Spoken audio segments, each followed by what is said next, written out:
Hi hello welcome to N9 media. నేను మీ journalist విప్లవశ్రీ. కులగణన దేశంలో ఇప్పుడు ఇదో జటిల సమస్య. కేంద్ర ప్రభుత్వం అధికారికంగా జనాభా లెక్కలు చేపడుతుందేమో కానీ కులాల వారీగా లెక్కలు తీయలేమని కూడా సర్వోన్నత న్యాయస్థానానికి తేల్చి చెప్పేసింది. అన్ని పార్టీల ఒత్తిడి మేరకు 2011 జనాభా లెక్కలలో కులాల వారీగా లెక్కింపు జరిగినప్పటికీ కులాల వారీగా జనాభా లెక్కలు అధికారికంగా వెల్లడి కాలేదు. అంతేకాదు, కేంద్రానికి సంబంధం లేదన్నట్టుగా కొన్ని రాష్ట్ర ప్రభుత్వాలు కులగణన చేసినా అది కూడా వివాదాల చుట్టూ తిరుగుతున్నాయి. కొన్ని రాష్ట్రాలలో చేసిన లెక్కలను బయట పెట్టలేనని, కొన్ని రాష్ట్రాలలో లెక్కలు చేసినప్పటికీ కూడా అవి బయట పెట్టలేని దౌర్భాగ్య స్థితి. తెలంగాణలో ఇప్పుడు కులగణన హాట్ టాపిక్గా మారింది. ఎన్నికల హామీలలో కులగణనను చేర్చాం, అధికారంలోకి వచ్చిన ఏడాదిలోనే చేసి చూపించామంటూ ప్రకటనలు గుప్పించారో లేదో అది కాస్త రాజకీయ వివాదంగా మారింది. సొంత పార్టీలోనే కులగణనపై అగ్గి రాజుకోవడం, ప్రతిపక్ష బీఆర్ఎస్ దీన్ని ఆసరాగా తీసుకోవడంతో రేవంత్ రెడ్డి ఆధ్వర్యంలోని కాంగ్రెస్ ప్రభుత్వం డిఫెన్స్లో పడి కులగణన సరిగ్గా జరగలేదని ఒప్పుకోవాల్సిన పరిస్థితి తెచ్చుకుంది. 3% ప్రజలు కులగణన సర్వేకు దూరంగా ఉండడంతోనే సమస్య అంటూ మరోమారు వారికి కులగణనలో పాల్గొనే అవకాశం కల్పించింది. కేసీఆర్ కుటుంబ సభ్యులు సైతం కులగణనలో పాల్గొనలేదని, సర్వే సిబ్బందికి వివరాలు కూడా ఇవ్వలేదని, అలాంటి వారి కోసం మరోమారు అవకాశం కల్పిస్తున్నామంటూ డిప్యూటీ సీఎం భట్టి విక్రమార్క ప్రకటించారు కూడా. అసలు కులగణన ఎందుకు, ఎవరు దీనికోసం పట్టుబడుతున్నారన్నది చూస్తే దేశంలో ఎన్నో కులాలున్నాయి. బీసీ కులాల చుట్టూనే ఇదంతా సాగుతూ ఉంది. దేశంలో మెజారిటీగా ఉన్న బీసీ జనాభాకు అదే నిష్పత్తిలో సామాజికంగా, ఆర్థికంగా, విద్య, ఉపాధి పరంగా న్యాయం జరగడం లేదన్నది, రిజర్వేషన్లు లభించడం లేదన్నది బలమైన వాదన. 1980 నుంచి మారిన రాజకీయ పరిణామాలలో కులాల వారీగా పుట్టుకొచ్చిన ప్రాంతీయ పార్టీలు చక్రం తిప్పడం మొదలుపెట్టాయి. అంతే, వెనుకబడిన కులాలకు, ముఖ్యంగా బీసీలకు రాజకీయంగా కూడా రిజర్వేషన్లు దక్కాలన్న డిమాండ్ తెర మీదకు వచ్చింది. ప్రస్తుత దేశ రాజకీయ పరిణామాల నేపథ్యంలో బీజేపీని ఇరుకున పడేయటానికి, అధికారం చేపట్టడానికి కులగణనను కాంగ్రెస్ పార్టీ అస్త్రంగా వాడుతోంది. దేశవ్యాప్తంగా అన్ని పార్టీలు బీసీ జపం చేస్తున్నాయి. మరోవైపు రాజకీయాల్లో అగ్రవర్ణాల ఆధిపత్యానికి వ్యతిరేకత కూడా ఎదురు కావడం మొదలైపోయిన విషయమే. గతంలో ఈ పరిస్థితులను, అప్పుడు తీసుకున్నటువంటి నిర్ణయాలను పరిశీలించినట్టయితే దేశంలో రిజర్వేషన్ల అమలుతో పాటు సంక్షేమ పథకాల అమల్లో కులానిది కీలక పాత్రగా మారింది. దేశానికి స్వాతంత్రం వచ్చినప్పటి నుంచి జనాభా ప్రకారం ఎస్సీ, ఎస్టీలకు మాత్రమే రిజర్వేషన్లు అమలవుతున్నాయి. రాజకీయంగానూ ఎస్సీ, ఎస్టీలకు ప్రత్యేక నియోజకవర్గాలు ఉన్నాయి. ఇప్పటికీ ఎస్సీ, ఎస్టీల రిజర్వేషన్లు అమలవుతుంటే మేము చేసిన పాపం ఏంటంటూ ఇప్పుడు బీసీ వర్గం ఉద్యమిస్తోంది. 1979లో సామాజికంగా, ఆర్థికంగా వెనుకబడిన తరగతులకు రిజర్వేషన్లు ఇచ్చి పరిశీలించేందుకు భారత ప్రభుత్వం మండల్ కమిషన్ను ఏర్పాటు చేసింది. మండల్ కమిషన్ అంచనా ప్రకారం దేశంలో బీసీలు 52% ఉంటే వారికి 27% రిజర్వేషన్ మాత్రమే అమలు చేస్తూ ఉన్నారు. విద్య, ఉద్యోగం, ఉపాధులలో మాత్రమే బీసీలకు రిజర్వేషన్లు అమలవుతూ ఉన్నాయి. రాజకీయంగా చూస్తే కేవలం స్థానిక సంస్థల ఎన్నికలకే బీసీల రిజర్వేషన్లు పరిమితం చేశారు. ఇక బీసీల రిజర్వేషన్లు రాష్ట్రానికో రకంగా ఉన్నాయి. అవి ఆయా రాష్ట్రాలు చేపట్టిన సర్వేల ఆధారంగా ఉంటాయి. ఎస్సీ, ఎస్టీలకు వారి పూర్తి జనాభాకు తగిన నిష్పత్తిలో రిజర్వేషన్లు ఇస్తే బీసీలకు మాత్రం వారి జనాభాలో సగం నిష్పత్తికే రిజర్వేషన్ ఇస్తున్నారన్న ఆరోపణ ఉంది.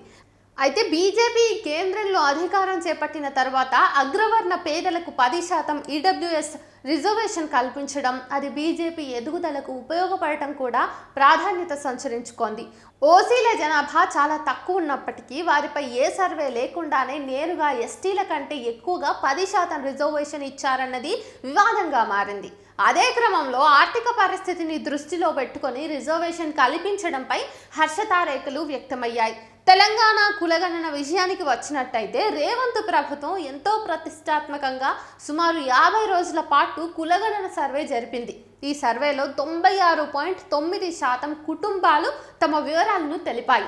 3.1% మంది సర్వేలో పాల్గొనలేదని ప్రభుత్వం ప్రకటించింది. సమగ్ర కుటుంబ సర్వేలో భాగంగా మొత్తం 3.54 కోట్ల మందిని సర్వే చేసినట్లు సర్కార్ తెలిపింది. అయితే ఇందులో 46.25% బీసీ జనాభా ఉన్నట్టు నిర్ధారించింది. అసెంబ్లీ వేదికగా ఈ వివరాలు ప్రభుత్వం బయటపెట్టగా బీసీ జనాభా 50% ఉంటుందని ప్రభుత్వం చెబుతున్న లెక్కలు సరిగ్గా లేవని బీసీ సంఘాలతో పాటు ప్రతిపక్ష పార్టీలు ఆరోపించాయి. తెలంగాణలో తాజా కులగణన సర్వే ప్రకారం ఎస్సీలు 17.43%, ఎస్టీలు 10.45%, బీసీలు 46.25%, ఓసీలు 15.79%, ముస్లిం మైనారిటీ బీసీల జనాభా 10.08%, ముస్లిం మైనారిటీ బీసీలు సహా మొత్తం బీసీల జనాభా 56.33%, ముస్లిం మైనారిటీ ఓసీల జనాభా 2.48%, మొత్తం ముస్లిం మైనారిటీల జనాభా 12.56%గా లెక్కతేలింది.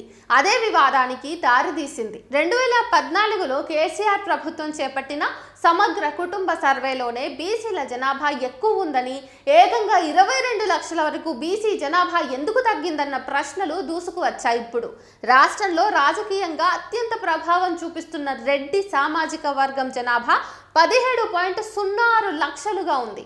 రాష్ట్ర జనాభాలో వీరు 4.81%గా ఉన్నారు. 2014 సర్వేతో పోలిస్తే రెడ్డి సామాజిక వర్గం జనాభా 0.5% మేర పెరిగింది. ముస్లిమేతర అగ్రకులాల జనాభా 13.31%గా ఉంటే రెడ్డి సామాజిక వర్గాన్ని మినహాయించి బ్రాహ్మణ, కమ్మ, వెలమ, కోమటి తదితర అగ్రకులాలన్నీ కలిపి 8.50%గా ఉన్నాయి. ఓసీ జనాభా పెరగడాన్ని బీసీ సంఘాల నేతలు తప్పుబట్టారు. దీంతో ప్రభుత్వం ఇరకాటంలో పడింది. అనుకున్నదొకటి అయిందొకటి చందంగా రాజకీయంగా తలనొప్పులు వచ్చిపడ్డాయి. బీసీలకు 42% రిజర్వేషన్లతో స్థానిక ఎన్నికల సమరానికి సై అందామన్న ఆశలు అడియాశలయ్యాయి. మళ్ళీ కులగణనతో పంచాయతీ ఎన్నికలు వాయిదా వేయాల్సి వచ్చింది. ఒక్క తెలంగాణనే కాదు, దేశంలో కొన్ని రాష్ట్రాలు కులగణన చేపట్టినా దాని ఫలితాలు ప్రజలకు ఇవ్వలేక న్యాయపరమైన వివాదాలలో చిక్కుకున్నాయి. మొత్తం రిజర్వేషన్లు 50% దాటరాదన్న సుప్రీంకోర్టు తీర్పు కూడా పలు రాష్ట్రాలలో ఆయా ప్రభుత్వాలు తీసుకుంటున్న నిర్ణయాలతో అభాసుల పాలవుతోంది. భారత్లో బ్రిటిష్ పాలనా కాలంలో 1872లో లెక్కలు మొదలయ్యాయి. 1931 వరకు బ్రిటిష్ అధికారులు జనాభా లెక్కలలో కులాలకు సంబంధించిన సమాచారాన్ని కూడా సేకరించారు. స్వాతంత్రం వచ్చాక భారత్లో తొలిసారి 1951లో జనాభా లెక్కలు చేపట్టారు. అప్పుడు షెడ్యూల్ కులాలు, షెడ్యూల్ తెగల సమాచారం మాత్రమే సేకరించారు. అప్పటి నుండి కులగణనను భారత ప్రభుత్వం వ్యతిరేకిస్తూ వచ్చింది. అయితే బీహార్, మహారాష్ట్ర, కర్ణాటక వంటి రాష్ట్రాలు అక్కడి డిమాండ్లకు తలొగ్గి కులగణన డిమాండ్ మొదలుపెట్టిన రాజ్యాంగ పరంగా అది చెల్లదంటూ కోర్టులలో వ్యాజ్యాలు దాఖలయ్యాయి.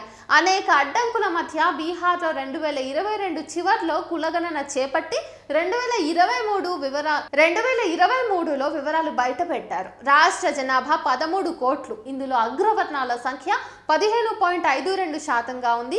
ఓబీసీలు 27.12%, ఈబీసీలు 36.01% కలుపుకుని బీసీలు 63.13% మంది ఉన్నారు.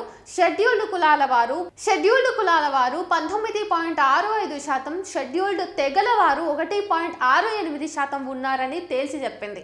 బీహార్ కులగణన అన్ని రాష్ట్రాలకు దిక్సూచిలా మారింది. బీజేపీ ప్రజల మధ్య కులాల చిచ్చు పెట్టారని మండిపడింది. ఇక మహారాష్ట్రలో 2021లో స్థానిక సంస్థల్లో బీసీ రిజర్వేషన్ గొడవ వచ్చింది. దీంతో 2021 జనాభా లెక్కలతో పాటు కులాల లెక్కలు కూడా తీయాలని కోరుతూ మహారాష్ట్ర ప్రభుత్వం సుప్రీంకోర్టుకు వెళ్ళింది. అంతేకాదు 2011లో చేసిన కులాల లెక్కలు విడుదల చేయాలని కూడా మహారాష్ట్ర కోరగా కేంద్రం రెండింటికి తిరస్కారం చెప్పింది. అటు కాంగ్రెస్ పాలిత రాష్ట్రం కర్ణాటకలోనూ కులగణన చేపట్టారు. అయితే సొంత పార్టీలోనే దీనిపై చిచ్చు రేగడంతో సర్వే రిపోర్ట్ను అధికారికంగా వెల్లడించలేకపోయారు. రాష్ట్రంలో రాజకీయంగా ఆధిపత్య కులాలైన లింగాయత్, ఒక్కలిగా కులాలు సర్వే నివేదికను వ్యతిరేకించాయి. నివేదిక అశాస్త్రీయంగా ఉన్నట్టు ఆ వర్గాలు ఆరోపించాయి. ఒక్కలిగా కులానికి చెందిన రాష్ట్ర Congress chief deputy CM DK Shivakumar కూడా తన వ్యతిరేకతను వ్యక్తం చేశారు. ఏదేమైనా బీసీలకు రాజ్యాధికారం దిశగా తెలుగు రాష్ట్రాలలో ముఖ్యంగా తెలంగాణలో రాజకీయ రచ్చ కొనసాగుతూ ఉంది. వచ్చే ఎన్నికల నాటికి బీసీ ముఖ్యమంత్రి అన్న డిమాండ్ సాగుతోంది. దేశంలో కుల వ్యవస్థను రూపుమాపాలన్న మేధావుల మాటలు, సమాజంపై కుల వ్యవస్థ ప్రభావం మాట ఎలా ఉన్నా ప్రస్తుత రాజకీయాలు మాత్రం కులాలు చుట్టే తిరుగుతూ ఉంది. నిన్న మొన్నటి వరకు ఏపీకే పరిమితమైన కులాల కుంపటిపై నేడు తెలంగాణ నేతలు చలి కాచుకోవడానికి సిద్ధమైపోయారనటంలో ఏమాత్రం అతిశయోక్తి లేదు. అసలు ఏ కులం ఏ స్థితిలో ఉంది, ఆయా కులాలలో పేదల శాతం ఎంత, ఏ కులంలో వారు ఏ ప్రాంతంలో ఎక్కువ స్థితిలో ఉన్నారో తెలిస్తే దానికి అనుగుణంగా రిజర్వేషన్లు, సంక్షేమ పథకాల అమలులో మార్పులు చేయవచ్చన్నది కొందరి వాదన.